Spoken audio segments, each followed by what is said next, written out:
No paycheck doesn't mean no value.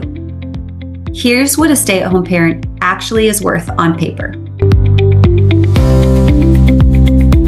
If you're a stay-at-home parent and you believe the lie that you don't need any life insurance because you're not bringing a paycheck in, I need you to hear this. Everything you do every single day has a value to it.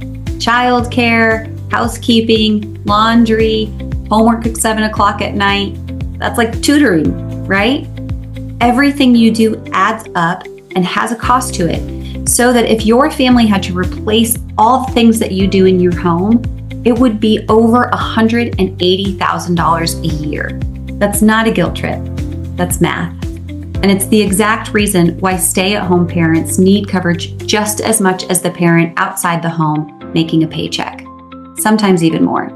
Your family's life doesn't run on a paycheck. It runs on you. Let's ensure that. Tag a stay-at-home parent who needs to see this, and then DM me the word home, and let's see what it would actually cost for you.